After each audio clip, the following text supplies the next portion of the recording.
faz quando tu descobre que o teu livro favorito foi escrito por uma pessoa que fez ou disse coisas bem problemáticas? Tu precisa parar de gostar daquele livro, boicotar o autor e esquecer que algum dia tu gostou dele? Ou será que é melhor a gente separar autor de obra, admitir que todo mundo é humano pra continuar gostando daquilo? E será que só existem essas duas opções, né? Passar pano pro que o autor fez ou condenar ele pro resto da vida? Se tu for novo por aqui, oi, seja muito bem-vindo. O meu nome é Júlia e aqui no canal eu faço vídeos falando sobre livros, leitores e literatura. E nesse vídeo aqui eu quero conversar com vocês sobre aquela clássica pergunta de o que fazer quando a gente vê uma arte incrível que é feita por uma pessoa com atitudes deploráveis. Esse vídeo tá sendo inspirado pelo livro Monsters, A Fan's Dilemma, da Claire Dederer, que infelizmente ainda não tem tradução para português, mas ele aborda justamente esse tipo de tópico que, na minha opinião, todo mundo que consome algum tipo de arte algum dia vai passar por isso, então é por isso que eu quis trazer essa discussão aqui pro canal. Eu já vou adiantar que essa é uma discussão extremamente complexa, ela é discutida há anos e até hoje ninguém chegou a conclusão nenhuma, e assim como a Claire Dederer, eu também sou da opinião de que não existe uma fórmula mágica pra gente lidar com isso. Então o objetivo desse vídeo é mais a gente conversar sobre maneiras diferentes de interpretar esse dilema do que te oferecer, né, uma receitinha de bolo pra tu lidar com isso. Seria muito mais fácil se fosse assim, mas infelizmente não é desse jeito que as coisas funcionam. E, inclusive, se tu tiver opiniões diferentes das minhas, não tem problema nenhum, pode colocar elas aqui nos comentários pra gente discutir sobre isso respeitosamente, né, porque cada um vai ter uma visão diferente sobre isso,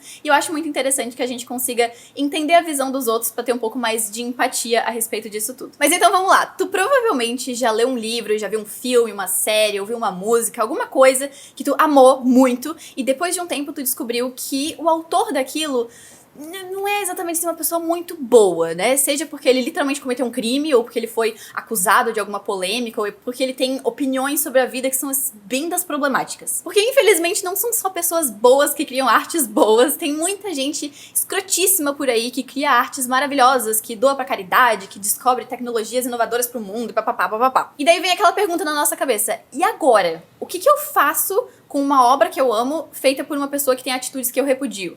E basicamente, existem duas opções. A gente pode continuar gostando da obra e separar o autor da arte dele, que é basicamente aquela coisa de tu amar a arte e odiar o autor, né? Tipo aquele ame o pecador e odeie o pecado. Mais ou menos isso. Ou tu pode deixar de consumir aquilo e assumir que depois que tu descobre que tem uma polêmica, alguma coisa muito horrível envolvendo ali o autor dessa obra, tu não consegue mais ser conivente com isso e continuar consumindo isso da mesma forma, dá aquele embrulho no estômago. E tem muita gente que aborda cada um desses temas de forma lógica, tentando argumentar logicamente qual das duas opções é melhor, mas nesse livro Monsters que eu citei pra vocês, a Claire Dederer traz uma perspectiva um pouquinho diferente que envolve as nossas emoções também. Afinal de contas, elas também estão metidas nesse negócio e é por isso que esse tudo é tão complicado. Eu vou até roubar a definição que ela usa pra monstro, porque ela fala que monstro é uma pessoa que te impede de apreciar a arte dela sem que tu leve em consideração as atitudes que ela teve no passado. E daí ela traz o conceito de mancha, que basicamente significa que agora essa obra incrível foi manchada pelas atitudes do autor. É mais ou menos assim, imagina que tu foi num restaurante,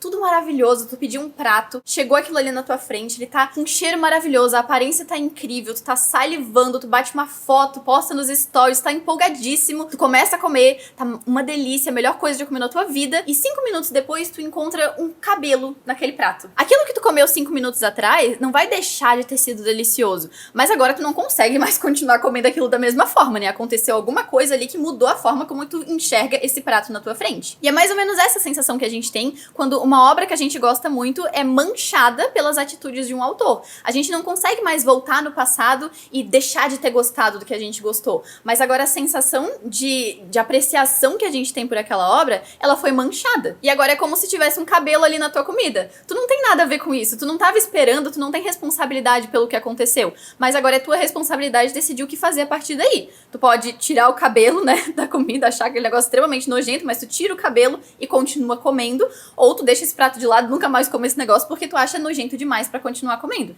São basicamente essas as opções, né, de tu separar o autor da obra pra continuar apreciando, ou tu deixar de consumir aquilo completamente porque tu não consegue mais ver aquilo com os mesmos olhos. Então vamos falar um pouquinho sobre cada uma dessas duas perspectivas, começando com essa coisa de tu separar o autor da obra. Que é geralmente o instinto que a gente tem quando algo assim acontece, né? A gente tem uma obra que a gente gosta muito, a gente quer encontrar alguma justificativa, alguma forma de continuar gostando daquilo sem que a gente se sinta mal por estar compactuando com isso. E uma forma de tu tentar conciliar esses sentimentos contraditórios que tu tem é tentar olhar para o contexto histórico daquela obra. Então, tem vários casos onde o contexto histórico influencia as atitudes monstruosas, né, daquele autor. Por exemplo, se a gente olha para o passado, tinha muita coisa que hoje a gente vê como atrocidades e que lá no passado era normal. Tipo, era normal tu ser racista, era normal homens bater nas suas esposas e a gente achar que gay era tipo, nossa, que coisa mais nojenta. Hoje em dia isso não é mais normal. Então, olhando para esse contexto histórico, a gente consegue meio que justificar um pouco as ações desse autor. E nem só do autor, na verdade, porque a sociedade inteira pensava dessa forma. Esse era o status quo daquela época. Não que isso justifique ou minimize essas coisas que estão acontecendo, mas isso ajuda a tu conseguir separar um pouquinho, né, a arte do autor. E já que a gente não pode fazer nada a respeito dos monstros do passado, a gente não consegue voltar lá atrás e falar para as pessoas fazerem as coisas diferentes, o que a gente pode fazer é meio que pegar um limão e fazer uma limonada e tentar olhar para o nosso presente hoje em dia. O que a gente faz hoje que daqui 100, 200 anos vai ser considerado uma atrocidade? Quais são as pessoas que já estão apontando para esse tipo de coisa e acusando isso de ser errado, que a gente tem que começar a ouvir mais as vozes dessas pessoas? E também continuar discutindo sobre isso, né? Tipo, isso era normal no passado, mas por que isso era errado lá atrás e por que hoje a gente pensa diferente? O que mudou ao longo desse tempo? Porque quando a gente tem esse tipo de discussão, a gente começa a ser um pouco mais empático com as pessoas e entender realmente como que a gente pode continuar evoluindo pro futuro. Outra justificativa que pode ser usada para fazer essa separação, né, de arte e artista é quando essa pessoa foi um gênio, que é, por exemplo, o caso do Pablo Picasso. É indiscutível que o cara foi, né, um gênio da arte, que ele moldou completamente a arte no tempo em que ele vivia até os anos de hoje. E tem gente que usa esse argumento do cara ter sido um gênio como se fosse um passe livre para as atitudes que ele teve. Não sei se tu sabe, mas ele era um cara que abusava muito das mulheres na vida dele. Ele queimava elas, ele violentava elas, ele destruía a vida delas praticamente, que todas elas saíam da vida dele em pensamentos suicidas, inclusive crianças. E apesar das coisas que ele fez, ou às vezes até por causa dessas coisas que ele fez, ele se tornou um gênio da arte. E não tem como a gente deletar ele da história do nosso mundo. Então, será que a gente meio que tem que engolir esse fato, conseguir separar o autor da arte para continuar apreciando as partes boas que ele trouxe pro nosso mundo, apesar das desgraças que ele causou nas pessoas à volta dele? E a gente também tem o cenário onde aquela arte foi extremamente importante na tua vida, que geralmente é o caso de histórias, por exemplo, como Harry Potter, né? É muito difícil que alguém vá ler Harry Potter por causa dos comentários transfóbicos da J.K. Rowling. As pessoas leem Harry Potter porque elas cresceram com aquilo é um negócio nostálgico. Elas se viram naquela história, ela tem mensagens importantes. Tu fazia fantasia das histórias, fazia arte dos personagens, lia fanfic, tu participava de uma das casas, sabe? É uma coisa que quase que faz parte da tua personalidade. E daí, quando acontece alguma coisa a respeito do autor, tu sente meio que tu tá sendo atacado por causa disso. E tu vai ter que se dissociar de parte de quem tu é pra conseguir conciliar ali os teus sentimentos. Porque racionalmente tu pode até saber que as coisas que ela falou não são opiniões boas, mas a arte que ela criou foi impactante pra ti. E daí tu tem que colocar na balança se pra ti, né, vale a pena continuar gostando disso ou não. E pra conseguir fazer essa separação entre arte e autor, as pessoas começam a usar algumas justificativas. Por exemplo, o fato de que ninguém é perfeito, como a grande filósofa Hannah Montana falou, né? Se a gente começar a cancelar um artista aqui, um artista ali, daqui a pouco não sobra mais ninguém, porque todo mundo já fez alguma cagada na vida. Tu pode falar que as atitudes dessa pessoa não foram tão ruins assim pra justificar um boicote, ou tu pode, né, falar que a gente tem que usar o pensamento crítico pra conseguir separar as coisas. Mas às vezes o nosso pensamento crítico nos leva pro outro lado, que é considerar que já que uma pessoa fez alguma coisa horrorosa, teve uma atrocidade, a gente tem que levar em consideração as coisas que essa pessoa fez e julgar a obra levando em consideração tudo isso. Porque senão tu se sente conivente com isso tudo, né? Tipo, por exemplo, vamos dizer que eu gosto dos filmes do Woody Allen. Se eu continuo gostando dos filmes dele, mesmo sabendo que ele transou com a enteada adolescente dele, isso significa que eu acho ok esse tipo de atitude? Que eu passo pano pra pedófilo? Que eu não ligo pra esse tipo de coisa? Ou se eu defendo que esse tipo de atitude é errada, mas continuo consumindo os filmes dele, será que eu sou hipócrita? E daí, pra evitar esse sentimento de hipocrisia dentro da gente, a gente para de consumir aquela arte. Seja por motivos puramente lógicos, ou porque a gente literalmente não consegue mais nem engolir o fato daquilo ter tudo acontecido. E isso entra até naquela discussão de votar com o teu dinheiro, porque se tu não compactua com as coisas que o autor fez, mas tu continua consumindo a arte dessa pessoa, tu basicamente tá financiando ela, né? Porque pra maioria dos artistas vivos hoje em dia, essa é a forma como eles ganham a vida. E abre até uma discussão ética a respeito de pirataria também, né? Tipo, poxa, se eu tô sendo errada ao consumir, ao pagar pra consumir a arte dessa pessoa, será que vale a pena eu consumir sem pagar, né? Pelo mundo dos 7 mares ali na pirataria, eu vou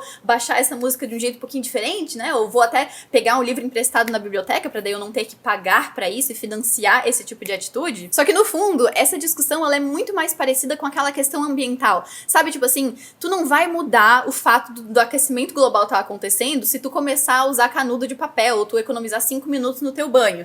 São atitudes muito mais sistêmicas e muito mais universais que precisam ser mudadas para que tenha algum efeito no aquecimento global. E a mesma coisa nesse tipo na arte, né? Os 50 pila que tu tá pagando ali para ler um livro de uma pessoa que fez alguma cagada na vida dela, não vai afetar tanto assim a vida desse autor. É algo muito mais que a sociedade tem que mudar num todo para que esse tipo de atitude pare de acontecer, do que tu sozinho ter alguma atitude de boicote. Outro argumento muito usado para não separar arte de autor é que a arte de uma pessoa é sempre a expressão daquela pessoa. Então, mesmo que as atitudes problemáticas do autor não tenham nada a ver, não tenham influência nenhuma ali no que ele fez exatamente, ainda existe uma relação entre uma pessoa e outra, e pode parecer uma atitude até irresponsável a gente querer separar as coisas pra continuar tendo paz de espírito enquanto a gente consome a arte dela. Isso começa até a meio que desmantelar a tua visão sobre si mesmo, né? Tipo, o que tu acredita, tu defende mesmo essas coisas? Tipo, se eu me considero uma pessoa feminista e eu assisto filme de um diretor machista, eu ainda posso falar que eu sou feminista? Ou eu ainda posso gostar de músicas que tem uma letra misógina e coisas assim? Ou eu sou hipócrita? Ou será que eu realmente sou uma pessoa boa? Começa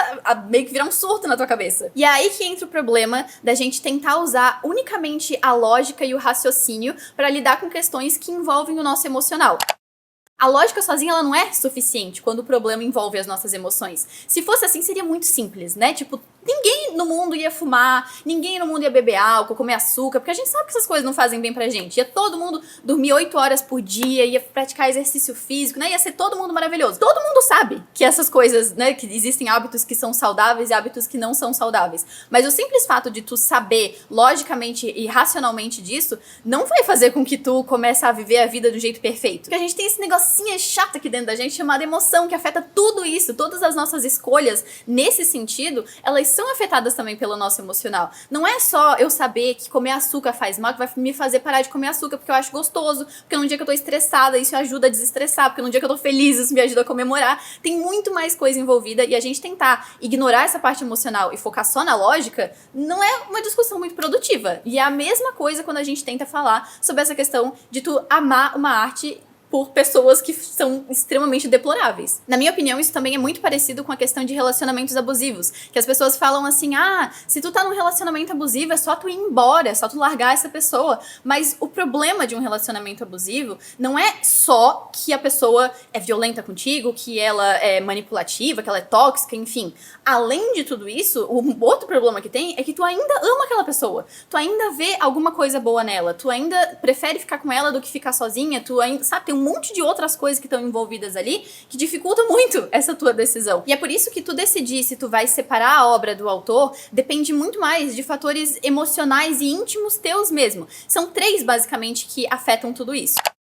O primeiro deles é o quão grave foi essa monstruosidade que a pessoa fez. É claro que a gente mede com pesos diferentes, né? Uma pessoa ter comentado alguma coisa no Twitter e ela ter literalmente cometido um crime. Ou pelo menos a gente devia. Mas essa régua do que é mais ou menos pior, ela também é muito pessoal. Porque daí a gente entra no segundo aspecto, que é se isso te afeta pessoalmente. É óbvio que a gente vai considerar como sendo pior uma coisa que afeta a nossa própria vivência. Tipo, se eu sou uma pessoa LGBT e eu vejo um artista que é homofóbico, isso pra mim vai ser mais grave do que uma pessoa que é hétero e ver esse mesmo artista sendo homofóbico, porque aquilo não afeta ela. É a mesma coisa que se, por exemplo, a gente vê um autor gringo sendo xenofóbico com brasileiros. Mas meu Deus, a gente vai se ofender. Agora, se a gente vê um artista brasileiro sendo xenofóbico com chineses, argentinos, ou seja lá o que for, ainda não faz mal, né? Isso acaba sendo uma mistura entre pimenta nos olhos dos outros é refresco, né? Porque a gente tem muito mais propensão de perdoar um crime que não foi cometido contra a gente, mas também tem a ver com tu ter ou não o privilégio de conseguir se afastar desse negócio e ter uma visão mais ampla e mais lógica a respeito disso,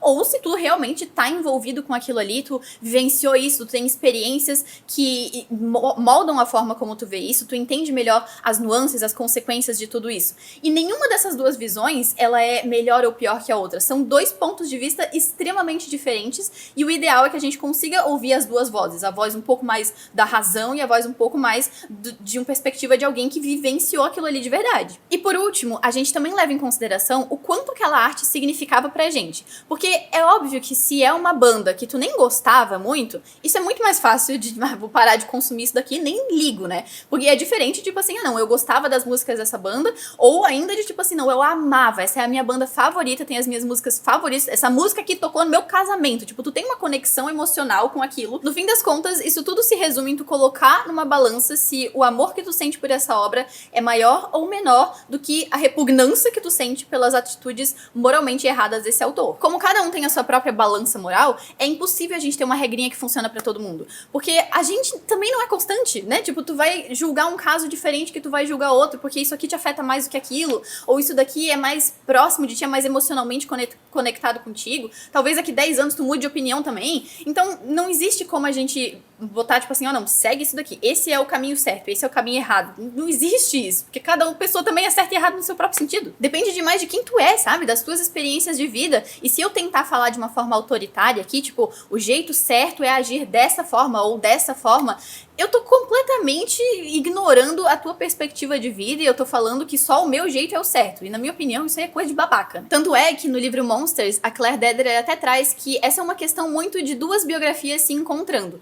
É a biografia do autor, que vai afetar a forma como a gente julga a arte dele, e a tua própria biografia como audiência, que vai moldar a forma como tu julga a arte daquela pessoa. E falando até um pouquinho da minha opinião a respeito disso, como essa é uma decisão muito pessoal, que, né, depende muito da régua moral de cada pessoa, eu acho que o mais importante não é necessariamente discutir por qual caminho que tu vai decidir seguir, mas tu se responsabilizar pelas atitudes que tu vai ter. Tipo assim, se tu vê um autor que tem atitudes que tu repudia, é importante que tu expresse essa tua insatisfação a respeito do que tá acontecendo, até pra que a gente consiga melhorar como sociedade, sabe? Porque independente de tu continuar consumindo aquilo ou tu deixar de consumir aquilo, isso não te faz uma pessoa moralmente superior ou inferior a ninguém. O que é importante é que tu aponte as coisas que existem de errados que estão acontecendo ali pra que a gente consiga evoluir como sociedade pra parar de cometer aquelas atrocidades. E até entender também que, como essa é uma decisão muito pessoal, é praticamente inútil tu querer impor a tua opinião a respeito disso pras outras pessoas,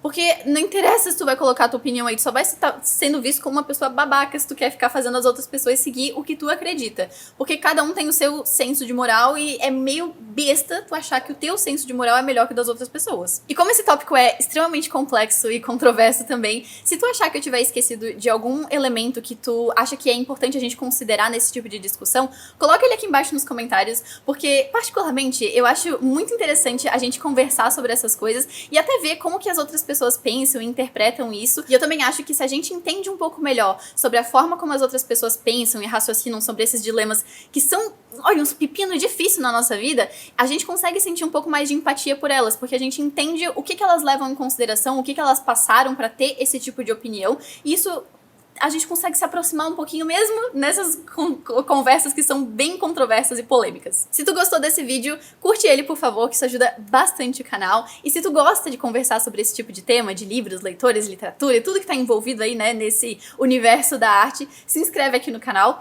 Muito obrigada por terem assistido o vídeo até aqui e eu vejo vocês na semana que vem.